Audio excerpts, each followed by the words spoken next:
Video like जरूर कर लीजिए और ऐसे वीडियो लगातार फ्री में पाने के लिए चैनल को तुरंत सब्सक्राइब कर लीजिए और बेल आइकन को जरूर टैप कर लीजिए ताकि आगे भी सारे वीडियो आपको मिलते रहे। यूट्यूब में फॉलो करते हैं तो प्लीज ये वाला फ्री टेलीग्राम चैनल जरूर ज्वाइन कर लीजिएगा। सारे नोटिफिकेशन सारे अपडेट यहीं पे आते हैं, ध्यान रखिए। नमस्कार दोस्तों, एग्जाम प्रिपरेशन के यूट्यूब चैनल पर मैं प्रियंका एक बार फिर से आप सभी का स्वागत करती हूँ। तो टॉप 1000 क्वेश्चन की सीरीज चल रही है यूपी पीसीएस प्रीलिम्स एग्जाम के लिए, जिसमें हम लोगों ने 300 क्वेश्चन हिस्ट्री के सॉल्व कर लिए हैं। Modern Indian history, complete history का एक टेस्ट सॉल्व किया, एंशिएंट हिस्ट्री हो गई है और इसके साथ ही 500 हमने टॉप करंट अफेयर्स भी देख लिए हैं। तो अप्रॉक्सीमेट 800 क्वेश्चन हम लोग अभी तक सॉल्व कर चुके हैं। मेरी कोशिश है मैं 1000 प्लस ही लेकर के जाऊंगी, सभी सब्जेक्ट के आपके सेक्शन वाइज टेस्ट को टारगेट कर रही हूँ। तो आज मैंने जो क्वेश्चंस लिए हैं वो साइंस की सीरीज़ है, ठीक है। तो अभी साइंस की सीरीज़ आगे कंटिन्यू रहेगी, आपको इसको देखना है और इस वीडियो में आपके जितने भी क्वेश्चंस कराए जाते हैं डेली, पहले उनको देखिए, वीडियो पॉज कीजिए, क्वेश्चन सॉल्व करके अपना जो स्कोर है वो कमेंट करके ज़रूर बताइएगा, ठीक है।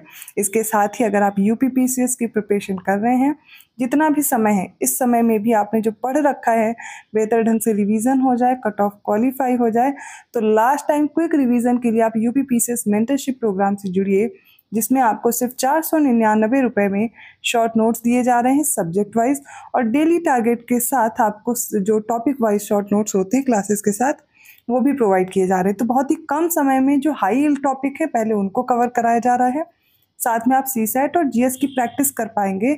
आपको 30 मॉक टेस्ट दिए जा रहे हैं, 5 सीसेट के हैं और साथ में 25 टेस्ट जीएस के कराए जा रहे हैं, सब्जेक्ट वाइज भी होंगे, फुल लेंथ मॉक टेस्ट भी हैं और मंथली करंट अफेयर अलग से आप सॉल्व कर सकते हैं। हर मंथ की करंट अफेयर प्रिपेयर हो जाएगी और आपको पता है यूपी पीसीएस में करंट अफेयर का कितना बड़ा रोल है। अगर आपने करंट अफेयर तैयार कर ली है तो लगभग 35 प्रश्न आप आसानी से हल कर पाएंगे, ठीक है। इसके अलावा मिसलेनियस टॉपिक है और ये सारे कर पाएंगे। तो ये यूपी पीसीएस मेंटरशिप प्रोग्राम के लिए, लेकिन बहुत से स्टूडेंट्स ऐसे होते हैं जो कई एग्जाम को टारगेट करते हैं। अगर आप यूपीएसआई का एग्जाम दे रहे हैं तो सिर्फ 99 रुपये का आपका कोर्स है, मतलब सिर्फ 99 रुपये में एसआई बन सकते हैं। तो ज्ञान सर एजुकेशन ऐप डाउनलोड कीजिए, ज्ञान सर डिस्काउंट कूपन कोड है, जो भी आप कोर्स परचेज करेंगे उस पर ये कूपन कोड अप्लाई कर दीजिएगा, आपको डिस्काउंट मिल जाएगा, ठीक है। कोर्स से रिलेटेड जानकारी हो गई। आप जीआईसी के एग्जाम को टारगेट कर रहे हैं, एलटी ग्रेड या फिर इसके साथ में अभी न्यू वैकेंसी आ रही बीईओ की, आरओ का रिजल्ट आने के बाद आरओ मेंस के लिए, तो सभी के कोर्स मिल जाएंगे ज्ञान सर एजुकेशन ऐप पे। अगर कोई इन्फॉर्मेशन चाहिए तो डिस्क्रिप्शन बॉक्स में नंबर है, आप उन पर कॉन्टेक्ट करके जानकारी ले सकते हैं। चलिए आज की क्लास स्टार्ट करते हैं।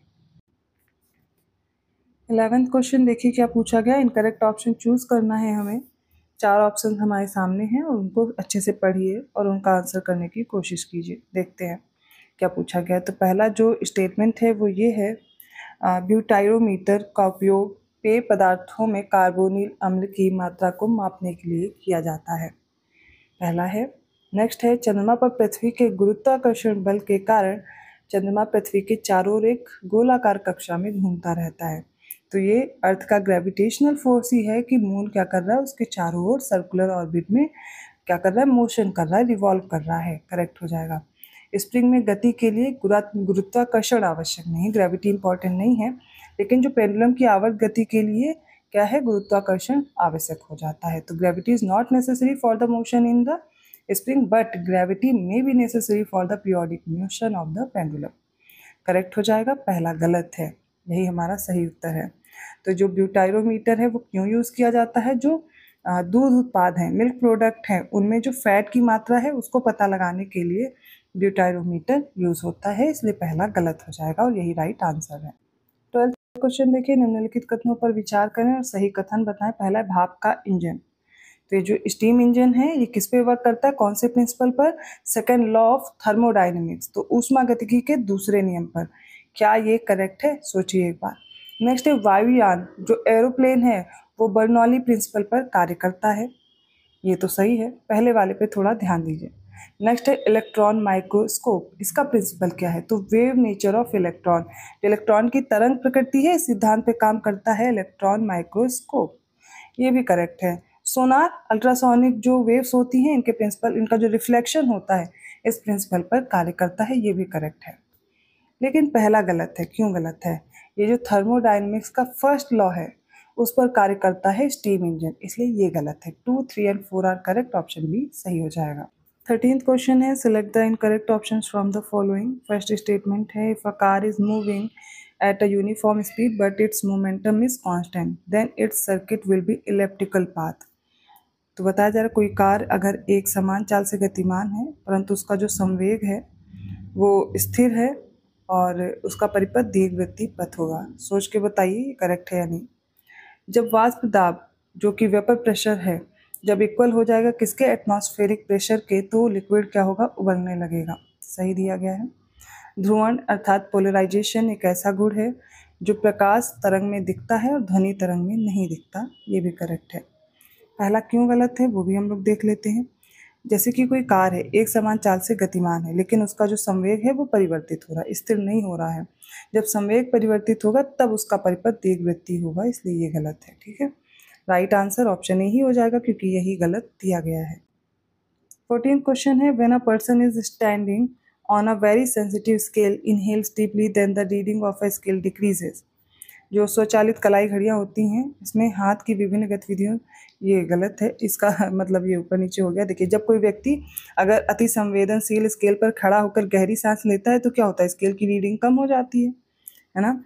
in the automatic wrist watches energy is obtained from various movements of the hand। तो स्वचालित जो कलाई की घड़ियां होती हैं हाथ की विभिन्न गतिविधियों से ऊर्जा प्राप्त करती हैं, ये इसमें दिया गया है। नेक्स्ट है, restoring force requires inertia as that keeps the object moving through equilibrium resulting in simple harmonic motion। जो प्रत्यायनन बल है उसमें जड़त्व की आवश्यकता होती है क्योंकि यह वस्तु को संतुलन के माध्यम से आगे बढ़ाता है जिसके परिणाम स्वरूप सरल आवर्त गति होती है। इनमें से कौन कौन से सही हैं ये बताना है। ऑप्शन ए करेक्ट होगा, पहला और दूसरा कथन तो सही है, तीसरा गलत है। क्यों है, तो जो प्रत्यायन बल होता है इसके लिए जड़त्व की आवश्यकता होती है क्योंकि ये वस्तु को संतुलन के माध्यम से आगे बढ़ाता है जिसके परिणाम स्वरूप कैसी गति होती है, आवर्त गति होती है। ठीक है, कैसी, आवर्त गति। ठीक है, तो याद रखेंगे, अगर हिंदी में नहीं समझ आया तो फिर से देख लीजिए। जो रिस्टोरिंग फोर्स है उसे रिक्वायरमेंट होती है इनर्शिया की, as that keeps the object moving through equilibrium resulting in harmonic motion. Okay, 15th question है, बताना है कौन सा सही विकल्प है। भौतिक राशियां और उनके मात्रक दिए गए हैं, कोणीय वेग, त्वरण, कोणीय त्वरण और संवेग। तो कोणीय वेग रेडियन पर सेकंड दिया गया है, करेक्ट हो जाएगा। त्वरण एक्सेलरेशन का मीटर पर सेकंड स्क्वायर, ये भी करेक्ट है। कोणीय त्वरण जिसे हम एंगुलर एक्सेलरेशन बोलते हैं इसका होता है रेडियन पर सेकंड स्क्वायर, ये भी करेक्ट है। संवेग का है किलोग्राम मीटर पर सेकंड स्क्वायर, ये गलत दिया गया, इसका होगा किलोग्राम मीटर पर सेकंड। ठीक है, ये गलत हो जाएगा, राइट होगा 1 2 3, ऑप्शन सी में दिया गया है। 16th क्वेश्चन देखिए, इनकरेक्ट ऑप्शन चूज करना। इक्विपमेंट्स हैं और उनके आविष्कारक हैं। पहला साइक्लोट्रॉन, इसके आविष्कारक दिए हैं अर्नेस्ट ऑरलैंडो लॉरेंस, ये करेक्ट है, गलत बताना है। नेक्स्ट है गायरोस्कोप, इसके हैं विल्हेम कॉनराड रॉन्सन। नेक्स्ट है रडार, अल्फ्रेड होयट टेलर और लियो कॉफर्ड यंग। नेक्स्ट है बैरोमीटर, इवांजेलिस्टा टेरिसेली। तो इसमें से बताइए कौन सा करेक्ट है। देखिए जो विल्हेम कॉनराड रॉन्सन है, रॉन्सन का नाम आपको याद होगा किस लिए, एक्सरे के आविष्कार के लिए, तो ये गलत हो गया। इसमें जरूरी नहीं आपको सारे आते होते, लेकिन रॉन्सन का नाम सुन के आपको एक्सरे पता होता तो ऑप्शन एलिमिनेट हो जाता। ठीक है, ऑप्शन बी, बाकी सारे करेक्ट हैं। रडार के लिए Alfred Hoyt Taylor and Leo Crawford Young हैं। नेक्स्ट है बैरोमीटर, इवांजेलिस्टा टोरिसेली। ठीक है, इनको याद रखिएगा। 17th क्वेश्चन है, इंपॉर्टेंट है और बताना है तीनों में से कौन से स्टेटमेंट करेक्ट है। पहले बात की जा रही है कॉनकेव मिरर की, अवतल दर्पण की।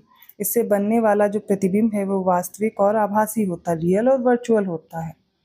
नेक्स्ट है जो कॉन्वेक्स लेंस है उसकी वजह से क्या होगा, हमेशा जो प्रतिबिंब है वो आभासी, सीधा और छोटा बनेगा। और जो समतल दर्पण है, प्लेन मिरर है, इससे आभासी और सीधा होता है। तो समतल दर्पण हम लोग यूज़ करते हैं, आभासी प्रतिबिंब होता है, सीधा होता है, आपने हमेशा देखा होगा। ये जो अवतल दर्पण है, कॉनकेव मिरर है, इससे रियल और वर्चुअल बनता है, ये भी करेक्ट है। और आभासी, सीधा और छोटा उत्तल दर्पण में करेक्ट हो जाएगा ऑप्शन सी, तीनों स्टेटमेंट करेक्ट है।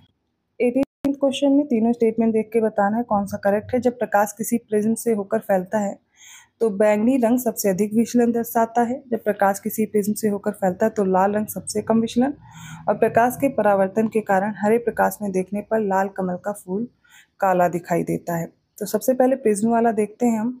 प्रिज्म पर कोई लाइट इंसिडेंट होती है तो वो क्या होती है, वो 7 पार्ट में डिवाइड हो जाती है, ठीक है, जितनी भी हैं देख लीजिए। तो आपने विबग्योर पढ़ा होगा, है ना, विबग्योर ऐसे।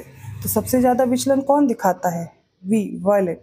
तो ये तो सही दिया गया बैंगनी रंग। सबसे कम कौन दिखा रहा है विचलन, रेड। तो यहाँ पे रेड लिखा है मैंने, तो वो रेड भी सही दिया गया है। और जो प्रकाश का परावर्तन होता है, इसी के कारण जब हम प्रकाश में देखते हैं लाल कमल का फूल तो वो काला दिखाई देने लगता है, due to reflection of light. यहाँ पर रिफ्लेक्शन होगा, ठीक है। तीनों स्टेटमेंट करेक्ट है, ऑप्शन सी सही होगा। 19th क्वेश्चन क्या है, देखिए तीनों स्टेटमेंट और सही उत्तर बताइए।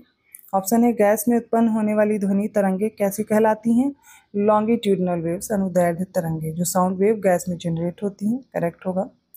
तापमान में वृद्धि या कमी करने पर उस माध्यम में प्रकाश का वेग अपरिवर्तित रहता है, क्या ये सही है, बिल्कुल। अब तापमान में वृद्धि कर रहे हैं या कम कर रहे हैं, माध्यम में प्रकाश के वेग पर डिफरेंस नहीं होता, सही है। उत्तल दर्पण का उपयोग दंत चिकित्सा में दांतों की दृश्य से प्रत्यक्ष और आवर्धित छवियां प्राप्त करने के लिए किया जाता है, क्या ये करेक्ट है। तो ये कॉन्वेक्स मिरर की बात हो रही है, कॉन्वेक्स मिरर, उत्तल दर्पण। तो देखिए दंत चिकित्सा, दृश्य देखने के लिए, प्रत्यक्ष और आवर्धित छवियां प्राप्त करने के लिए, ठीक है। तो ये कौन सा यूज़ होता है, मैग्नीफाइड करने के लिए, इमेज, टीथ वगैरह आप देखते हैं छोटी चीज़ों को बड़ा करके दिखाएं, उसके लिए कॉन्वेक्स मिरर नहीं यूज़ होता है, कॉनकेव मिरर होता है, अवतल दर्पण, इसलिए ये गलत हो जाएगा, ठीक है। इसे कैसा कहते हैं, अभिसारी कहते हैं। तो अवतल दर्पण एक तरह का क्या होता है, एक तरह का अभिसारी दर्पण होता है। एक बिंदु पर जब इसके प्रकाश पड़ता है तो एक बिंदु पे मतलब ये अभिसारित करता है, ये भी याद रखिएगा। यहाँ पर जो करेक्ट होगा वो ऑप्शन बी होगा, और माफ़ कीजिए ऑप्शन ए होगा, पहला और दूसरा करेक्ट है, ठीक है। तो वो हो जाएगा ऑप्शन ए। 20वां प्रश्न देखिए, सही विकल्प चुनना है। 3 स्टेटमेंट हैं सामने। पहला, भारहीनता की अवस्था में एक मोमबत्ती की ज्वाला का आकार गोलाकार हो जाता है। In the state of weightlessness, the shape of a candle flame becomes spherical, correct हो जाएगा। लेजर विकिरण के उत्तेजित उत्सर्जन द्वारा प्रकाश प्रवर्धन का संक्षिप्त रूप है। Laser is short for light amplification by stimulated emission of radiation. तो जो लेजर होती है ये उत्तेजित उत्सर्जन द्वारा प्रकाश प्रवर्धन का संक्षिप्त रूप होता है, ये भी करेक्ट है। एक चुंबकीय कंपास सुई हमेशा उत्तर पश्चिम की ओर इशारा करती है। तो जो एक मैग्नेटिक कंपास का नीडल होता है वो हमेशा उत्तर की तरफ, ना कि उत्तर पश्चिम, उत्तर की तरफ, नॉर्थ की तरफ इशारा करती है। करेक्ट आंसर ऑप्शन डी है, पहला और दूसरा करेक्ट है। तो आज के इंपॉर्टेंट क्वेश्चन थे, आई होप समझ में आए होंगे। कहीं भी डाउट रह जाता है आप कमेंट करके ज़रूर पूछिएगा। वीडियो अच्छा लगा तो लाइक भी कर दीजिए, चैनल को सब्सक्राइब नहीं किया है वो भी कर लीजिए। तो ऐसे इंपॉर्टेंट क्वेश्चंस के साथ अगली क्लास में मिलूंगी। आप देखिए, अगर आप पेड कोर्स में इंटरेस्टेड हैं, आप प्रैक्टिस करना चाहते हैं तो ज्ञान सर एजुकेशन ऐप डाउनलोड करके प्रैक्टिस बैच ले सकते हैं। साथ में आप अगर कंप्लीट कोर्स भी लेना चाहते हैं तो यूपी पीसीएस का मेंटरशिप प्रोग्राम भी मिल जाएगा। मैं मिलती हूँ अगली क्लास में, तब तक के लिए धन्यवाद।